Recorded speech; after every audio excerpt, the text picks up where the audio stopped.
Welcome to the Leading Together podcast. I'm Sean Lee, and I'm excited to be joined, as always, with my co-host, Joe Olwig. Joe, how's it going today?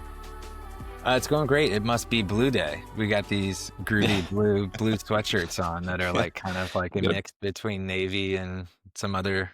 Yeah, I just got a pastel casual blue t-shirt on here. I can't see the rest of my arms, but t-shirt going. It's like we coordinated. Not much. Happy Friday. Nice. You got Excited any to- fun plans this weekend? What are we doing? We've got it's my mother's birthday tomorrow. So we're gonna spend some time celebrating her birthday. Yeah, excited. It's rainy in St. Louis, so hopefully that pauses and we can get outside. That's How about great. yourself? Yeah, it's a little overcast here, starting to rain a little bit. Yeah, I'm actually pumped for this weekend because I think I might have told you this earlier, but I'm taking my daughter and my son to the Austin FC game, and it's the first time my daughter will join me and my son to sit in the supporter section, which is, Yeah, you said for those of you that don't know soccer, that's just like the standing section that's pretty vibrant and lots of fun. And up to this point, she hasn't wanted to sit in that section. So I'm pumped that she's going to join us. I think it's going to be a lot of fun. Hopefully it doesn't rain. Nice. I look forward to hearing her stories about that. That's going to be great. Yeah. Well, cool. Why don't we jump into the topic for today? So today we're going to talk about the importance of leadership teams bringing a sense of shared ownership. And we see shared ownership as one of the most important mindsets and characteristics of high-performing leadership teams. We're going to use the scene from the show, The Man on the Inside, to help set the stage for what it looks like to lead alone, to help anchor us in why everyone bringing a shared ownership mindset is so important for leadership teams. But before we jump in, might be helpful, Joe, to like just help everyone understand what do we even mean by a shared ownership mindset? Yeah, you bet. So in our leadership team self-check, we define shared ownership as each leadership team member taking ownership over the organization's overall strategy, finances, culture, and performance. And when the team is collectively accountable to the organization's success. So they recognize that achieving their goals require the contribution and commitment of every leader. Cool. That's great. Thanks for getting us all on the same page with what we even mean here. Let's set the scene here. So I'm going to explain a scene. And by the way, I'd highly recommend going to watch this episode. It's episode 6 from the show, The Man on the Inside on Netflix. Ted Danson is the star. You may have heard of it. It's a great show for many different reasons, but we're going to set the scene from this episode 6. And it starts out giving us a picture of the day in the life of one of the main characters. Her name is Didi. She's the director of an assisted living facility in San Francisco. And it goes like this. She walks in the door with a hot cup of coffee that she's picked up on her way into work. But as soon as she can walk in, long before she even makes her way to her office and long before she can even sit down, here's what happens. A staff member approaches her to let her know that the Wi-Fi is down and he doesn't know what to do about it and he needs her help. Then, 5 seconds later, the leader of the resident council is demanding her time with a new 50-page report she's put together with all of her requests and demands for things that she wants to see changed in the facility, and she needs her to look at it right away. Then, as soon as she grabs that, the head chef walks in and says, somehow the cafeteria is out of 40 of its 50 salt shakers, and he doesn't know what to do about it. He needs her to solve the problem. Then immediately after that, the activity coordinator comes over and she has a concern that she wants to talk about. She's handling all these things. You can sort of see the weight of all these demands and expectations starting to pile on her.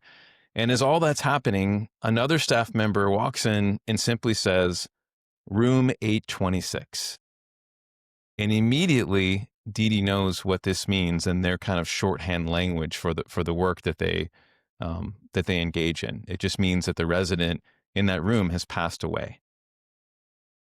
The scene flashes forward about an hour, and you see Didi is now informing the entire staff about the death of this resident. And you can imagine the weight that she's feeling from that. All these things coming her way, now this heavy news, and now she has to step up and tell the whole staff about this really heavy thing that's happened. As the staff leave, she goes to grab her cup of coffee, which she has not even had a chance to take a sip out of, and it's now completely cold. right? And then her way of coping is she crawls under her desk, puts on sounds of the ocean, and really just tries to shut everything out. Underneath her desk, you can see a picture of her deceased mom, which seems to comfort her because we've seen her do this one other time. And we get the idea this is the way that she copes with stress. This is the way that she deals with difficult things that are happening, day in and day out for her at work. We share this because we think this is a pretty profound picture of what it looks like to lead alone. Really, everyone is dumping their problems in Didi's lap, and seemingly no one but her is bringing a sense of ownership to solve these problems, both small, from getting more salt shakers, right, to really significant ones, like how do we handle the death of one of our residents, and what do we do, and how do we respond? So we use this to set up our topic for today for shared ownership as a way of saying, creating a picture of what leading alone looks like and what it can look like to lead together and embrace a sense of shared ownership.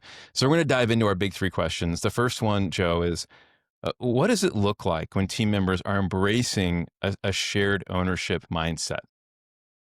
Yeah, that's that's great. I was underprepared for the weight of the episode to hit me again. Yeah. Just hearing you speak into it, but it's great because, whether it's, the Netflix show or, you know, any number of organizations that we've worked with, those moments happen, right? Where we just feel Hmm. this tremendous sense of um, isolation in our work. And I think one thing to point out just for the audience is that this is not an episode that is geared toward CEOs, right? Exclusively the head leader of the organization. That feeling of leading alone um, exists across the leadership team and outside of the leadership team as well, right? And so today is all about shared ownership across a team, right? And so yeah, I think it's always helpful though to give this a little bit more of a picture of what it looks like. So when we talk about shared ownership,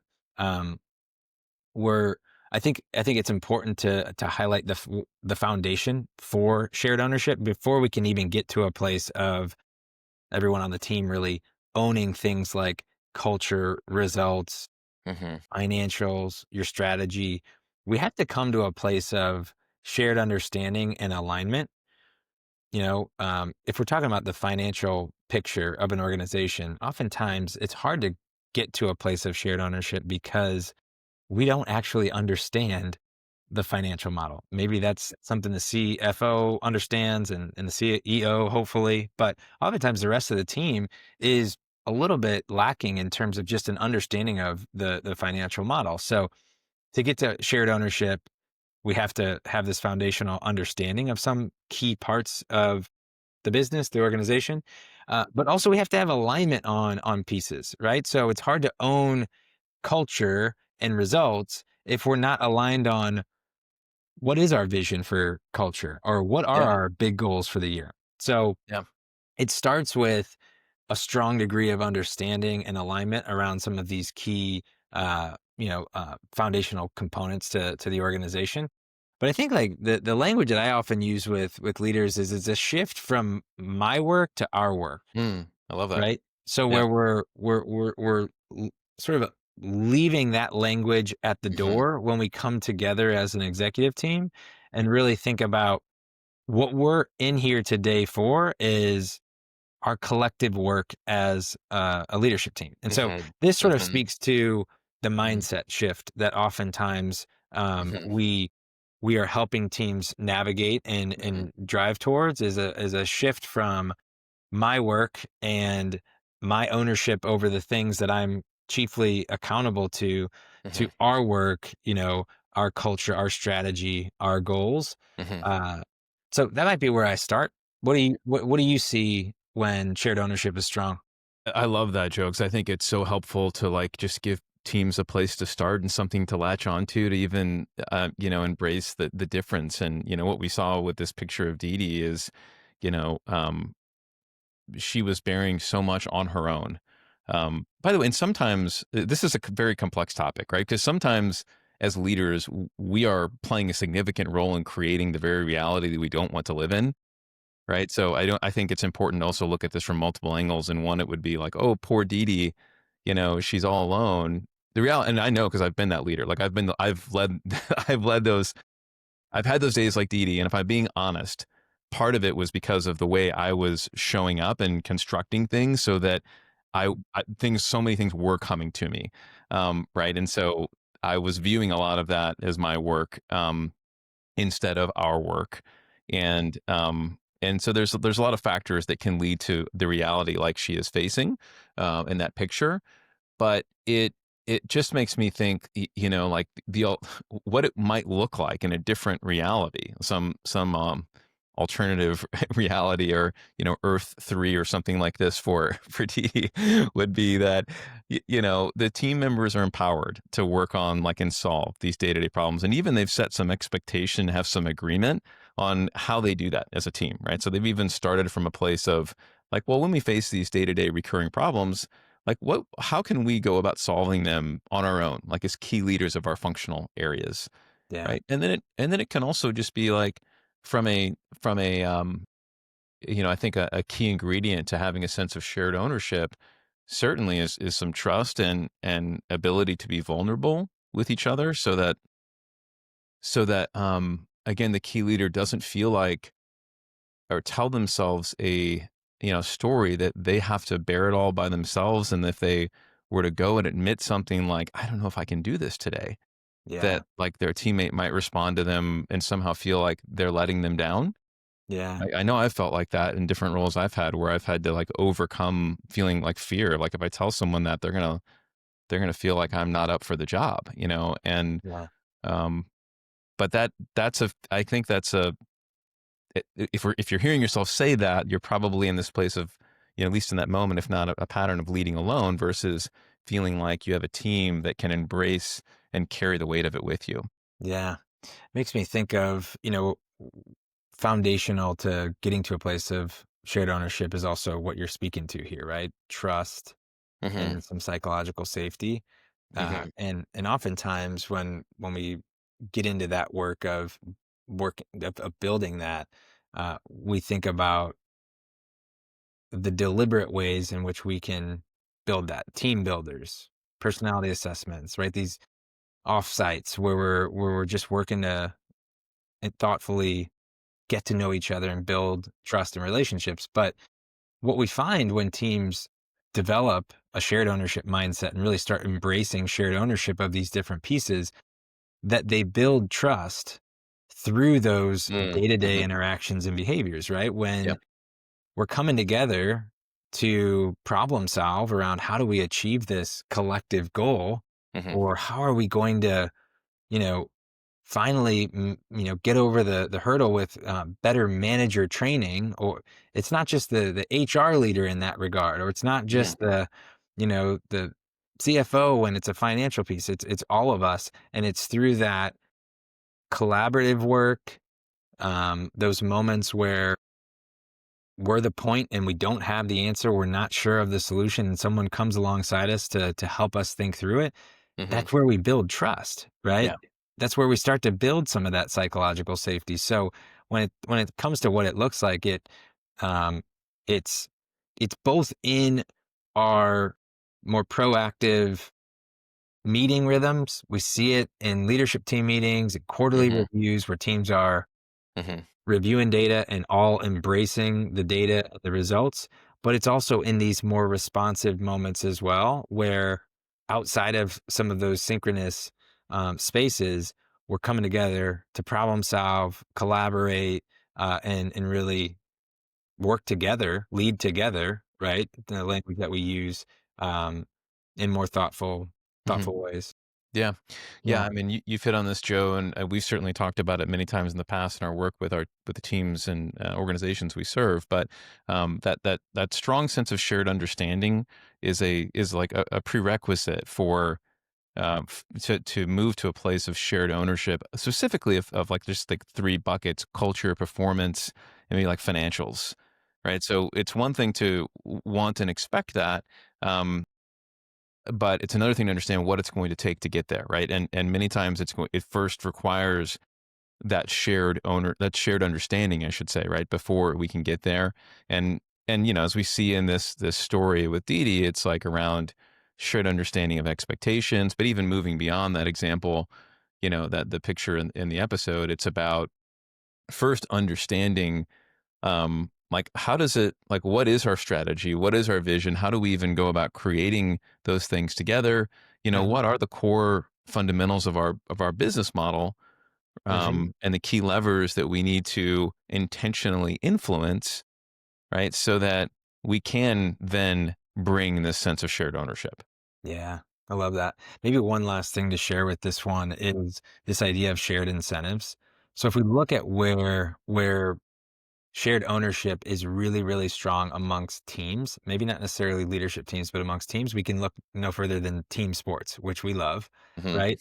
But in team sports, what's so helpful to in pursuit of shared ownership, and we're going to talk about the impact of shared ownership in just a minute. But what's so helpful in team sports is that they have this very clear enduring shared incentive, Yep. of winning, right? Of Yeah. when in its short term and its long term. Winning the game today, we're all going into this next round with a very clear, um, shared incentive. If we win, we all benefit. We're all happy. We all, but also over the course of a season, right? With this shared incentive around winning a championship, the shared goal. And so because teams have that, there's just a natural, um, way in which they have shared ownership over the day to day, the Mhm. practice, the process, right? Yep. Because they all benefit when the team wins. And I think inside leadership teams, especially, uh, understanding when the team wins is not always clear, Totally. I think right? it's a great point, Joe, because I mean, certainly very common in team sports, somewhat common on certain divisions and organizations, more in the for-profit side, like a sales team.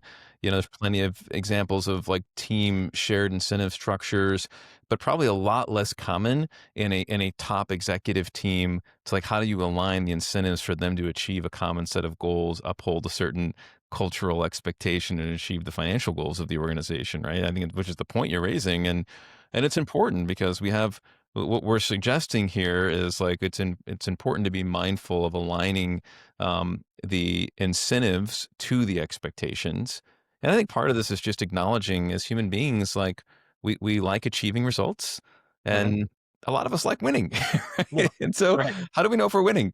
Yeah. And how do we know if we're leading together, if we're embracing a shared ownership mindset? Well, it looks like this, and here's how we keep score, and here's how we can celebrate together. Yeah. Yeah. Absolutely.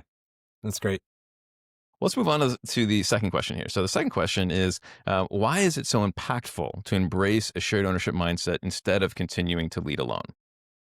Yeah. So, I think typically I think about this as in with a few different frames. The first is just the results side of it. So, if I am, whether I'm the CEO or anyone on the team, if I know that I have a team of individuals who are genuinely invested in the achievement of a goal that I'm the point person on, or an area of the organization or business that I am the leader of, if they're genuinely invested in that going well, that performing, I'm going to be more successful, Hmm. right? Yeah, Than if I'm completely. doing that all on my own, right? Yeah. With my departmental or functional team. If I've got the rest of my team genuinely invested, we're just going to be all the more likely to achieve the goal. So from a results perspective, it just makes sense, right, to really embrace this shared ownership approach.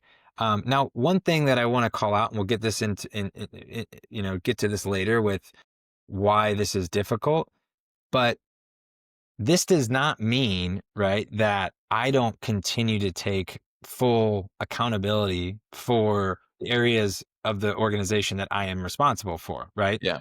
Yeah. It's really, embracing this both and. I am both the point person on this and the steward of achieving the goal, and I have team members who are deeply committed to it. They know I'm the point person, but they're deeply committed to it as well. So it's holding both of those mindsets. And when we do that, results are just um, more positive, right? But I Yeah. think then out anything on the results piece? Um, I think maybe the connection I'd make here when and you'll this is probably going to be a running theme through many episodes, but it's the understanding the connection to, when we increasingly can meet fundamental human needs, how that will Mm, unlock greater results, mhm, right? And so I think one of the underlying like points of motivation that makes embracing a shared ownership mindset on a leadership team so worth it is that it helps people to develop like this sense of autonomy in their work, and that they can then go work on things and pursue initiatives, solve challenges that are all, moving increasingly towards achieving, like what it looks like to embrace this just like ownership mindset, right? Like how do I do that more and more, uh, and not just expect that someone else is going to do that, right? So it's interesting that I love that you're bringing up like this. Maybe you're dispelling like what it might mean for less accountability for me. I just think of it as like more and more accountability, right? right, It's absolutely. just like more, right? Like you're still keeping the same, but like your goals, Joe, like I'm in it with you now. So there's even more. Yeah. Like the ones that you're the point on, like I'm there with you. I'm still bringing the same bar of ownership and accountability, and inviting accountability for the things that I'm leading. Yeah, I love that. I love that more and more because that's really what it is, right? And ultimately, the more a team is all embracing a goal that somebody is chiefly responsible for, it is inherently going to bring more accountability at the individual level too, right? Than if Mm, we're sort of it's everybody's got their own thing, right? I'm a little bit further away from your goal, and so maybe you have a little bit less accountability there as well. So I love that little piece. But so there's the results component, but then there's also the cohesion and what I mm, was talking about earlier with the trust. There's that component of impact as well, right? hmm. When teams are coming together to work toward these important aspects of their organization, goals, financials, culture, uh, we find that they become more cohesive.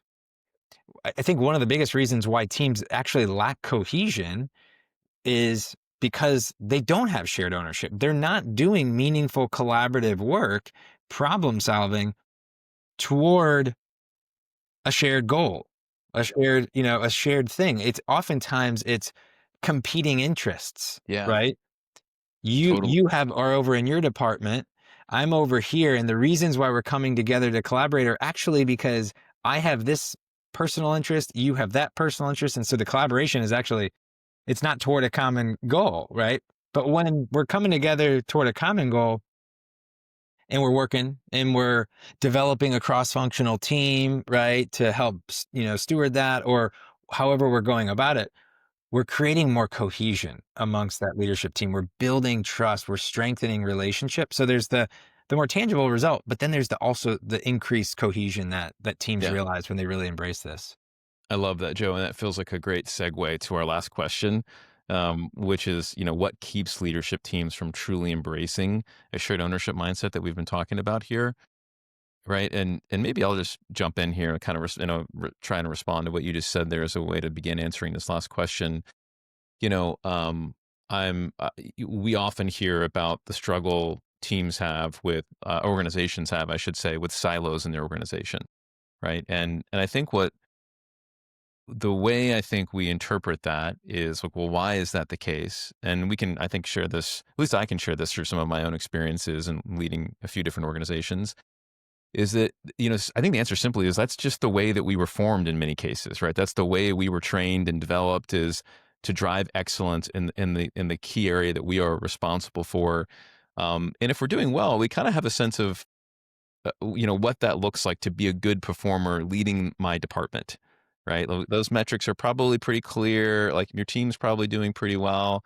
But then, oh, by the way, you also are a member of the leadership team, right? Yeah, And you're right. like, oh, okay, what's that? I come together Lovely. and do a retreat every once in a while, or I listen to the CEO give some key updates, and then I just go back to my work, that I'm primarily focused on, and I understand what success and winning looks like over there, Yeah. right? And I don't really give much attention to what it means to be a member of that team that brings a true sense of shared ownership towards those set of goals and expectations for that team. So all this to say is, I think it sounds relatively simple, but I think one of the things that keeps leadership teams from embracing a shared ownership mindset is like they don't really even have an understanding of what success looks like for the leadership team. They do for the department, but not for the leadership team.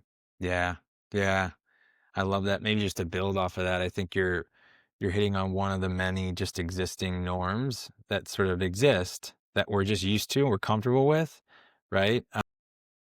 That just keep this as a somewhat pervasive issue amongst leadership teams, right? I Hmm. think we started to get into the, what gets us promoted, Mm, are individual achievements, right? So our incentives up until that point are all about, winning our individual game, hmm. and ultimately there's so many reasons why this is a pervasive issue, right? And I mean, this all comes back to human nature, right? It's human nature to want to, take care of our own first, right? Hmm. Yeah. I've got to take care of my own first. I'm going to work to make sure my needs are met, my need for feeling a sense of contribution, right? My need for feeling secure in my role. How do I get security in my role? I win at my individual work, right? So I think like human nature, like just telling us prioritize the individual stuff. Don't worry about the other stuff. And in fact, the business is designed to promote when you do that.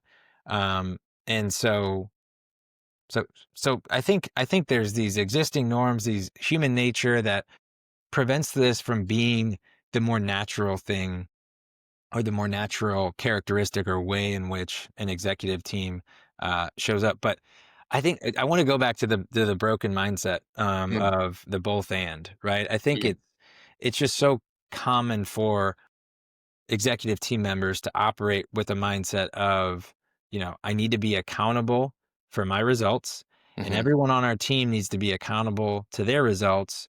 And if we do that, we're going to win. Right. And mhm, there's a fair argument that that's going to be successful if people can be, really accountable to their own individual results, uh, and embrace them. They very well may win.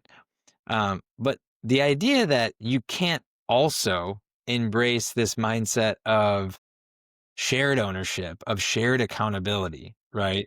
Is where the breakdown happens, right? Because it's almost like if we go in this lane of shared accountability, a lot of times we hear leaders say, "Well, then you can't like then you're detracting from personal responsibility and personal accountability." And I think you and I would say, "No, we've seen just the opposite happen." And I love what you shared earlier around more and more, mhm. right? Of Yeah. when we actually so it's a both and mindset of we can be both um all in on the idea that I need to be that personal responsibility and an individual accountability is essential to the performance and effectiveness of a leadership team. And we can also be incredibly um, bought into the idea of shared ownership, where we're all taking ownership over results, culture, and those different pieces. So Totally. embracing that. Yeah. Maybe the last thing I'll say on this point is one of our founding beliefs for our company and framework that we created, the six levers, is rooted in this idea is that when people are increasingly involved and have an opportunity to be a part of creating whatever it is, they're going to have a higher sense of buy-in, ownership, and belief, right? About accomplishing whatever it is. So in this case, it could be like, what are our cultural standards? Like, what is our strategy and vision that we are working towards? And so I think sometimes the thing that keeps the other members of the leadership team from feeling this heightened sense of shared ownership is that they actually aren't contributing adequately to those things. Maybe it's sporadically here and there, or sometimes honestly, it's not at all. And it's just like one to two people who are owning all of it and the rest aren't. And so I think it can start with an invitation and an expectation to participate. And that again comes back to systems, right? So how are we creating systems and norms that allow the whole leadership team to participate at the highest level? Like, what is our strategy? What is our vision? What are the cultural norms we want to create there? So again, that goes a long way in helping teams to then move to a heightened sense of shared ownership. Yeah, absolutely. I love that. Maybe just one final point on this one, and I think we'd be wrong not to mention it, but it's just that, you know, foundational to really anything, cohesion, performance-wise within a leadership team is some baseline trust, some Hmm. baseline relationship, some baseline Yeah, psychological safety. So absolutely. if we're working to answer this question around why it's so rare, Mm, well, sometimes it's because even when we've tried to embrace a shared ownership mindset, if hmm. we don't have some of that trust relationship, Hmm. it's gonna fall flat, right? And Yeah. so just like maybe the evergreen foundational piece to be pointing out is that you've got to have a layer of that in order for Hmm. you to, come together and really embrace shared ownership of these different aspects of your business, your organization. Totally. I think we could sort of make this as a, mini wrap up to everything we share, right? Like Sure. without a foundation of trust, Yeah. it's like safety. Yeah. Not much It's else is true. going to happen, right? Yeah. So Yeah. thanks for No, it's thanks for good. that reminder, Joe. Should we Yeah. wrap up here? Yeah, let's wrap it up. So what are some of the things what's maybe one thing we could offer to our audience here in terms of taking action on this? What do you think? Yeah, so I think maybe a simple thing that teams can try is to just set aside some time, maybe just an hour can do a lot, and have a retrospective dialogue about what we've been talking about today, like about this idea of a shared ownership mindset. So you might even listen to a part of this episode together, or even just like read a definition of what it means to have shared ownership. And with that understanding that you then all have, ask two questions. The first one being, how do we think we're doing well with this sense of shared ownership as a team? Right? And have, 10-15 minute dialogue about that, and then move on to the other side and say, what can we do better? What's something, in what ways are we not doing as well as we would like to be doing, embracing a shared ownership mindset? And then ultimately kind of wrap that conversation up by picking 1 to 2 things that you can do for the next 90 days to make some improvements, sort of make a mini agreement with each other, set a priority, right? Use your existing ways of working or form a new one if you need to commit to 1 or 2 things that you can do to make some improvements in this area. I love that. Get into the retrospective and agreement. Just keep that using your tools. That's great. Yep. That's great. Awesome. Awesome. Well, cool. Well, let's wrap up today. Thanks for listening, as always, or watching if you're on YouTube. If you found this episode valuable, be sure to like, subscribe, or leave a review. It always helps more leadership teams to discover these conversations. If you're watching on YouTube, hit the like button, subscribe to the channel, and drop a comment with your thoughts. We'd love to hear from you. You can also find more resources at sixlevers.co. Until next time, remember to take one step towards becoming a more cohesive leadership team.